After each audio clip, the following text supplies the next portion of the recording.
मैं जयवीर बिष्ट आप सभी का अपने YouTube चैनल पर हार्दिक स्वागत एवं अभिनंदन करता हूं। आप मेरे चैनल को लाइक, सब्सक्राइब और शेयर भी करते रहें। आज का हमारा टॉपिक है बहुपद। बहुपद चर तथा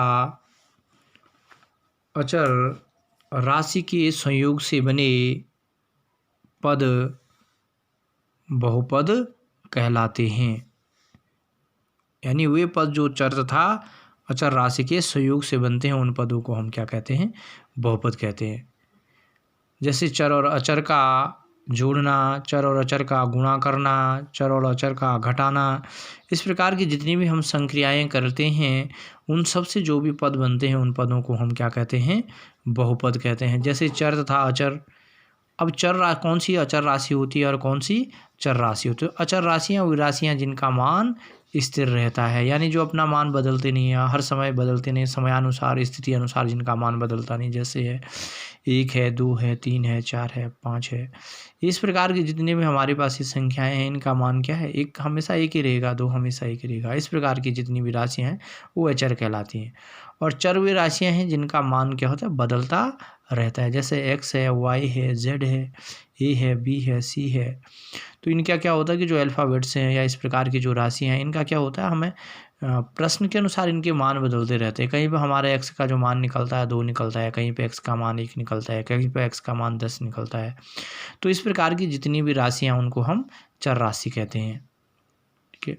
अब बात करते हैं कि बहुपदों की। तो सभी के सभी जो बहुपद हैं इनको कहते हैं चर तथा अचर राशि के संयोग से बने पदों को बहुपद कहते हैं। लेकिन कुछ ऐसे भी बीजीय व्यंजक हमारे पास हैं कि जिनको हम बहुपद नहीं कहते हैं।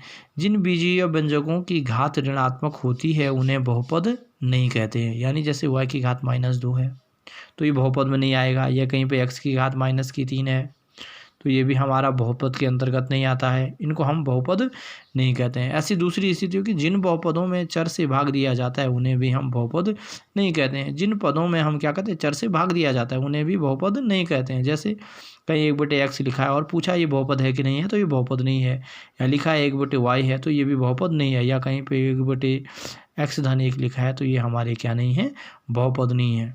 ठीक है। जहाँ भी क्या हो? चर से भाग दिया गया हो, नीचे हर में क्या हो? चर हो, तो वो हमारे बहुपद नहीं कहलाते। या तीसरी स्थिति ऐसी आती कि कोई भी भिन्नात्मक घात वाला पद भी बहुपद नहीं कहलाता है। यानी जैसे x √x है, अगर इसको घात के रूप में x की घात 1/3, या कहीं पे घनमूल के अंदर ये x लिखा है तो इसकी घात की अगर हम बात करेंगे तो x की घात 1/3।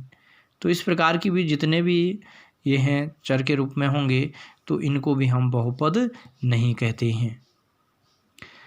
अब बहुपदों का जो वर्गीकरण है, बहुपदों का वर्गीकरण पदों तथा घातों के आधार पे हम करते हैं। यानी 2 प्रकार से किया जाता है, पदों और घातों के आधार पे।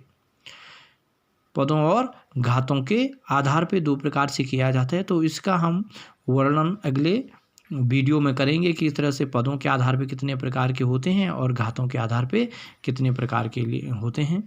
तो अगली वीडियो तक आप इसका इंतज़ार करेंगे, तब तक आप इतना सीख लेंगे। धन्यवाद।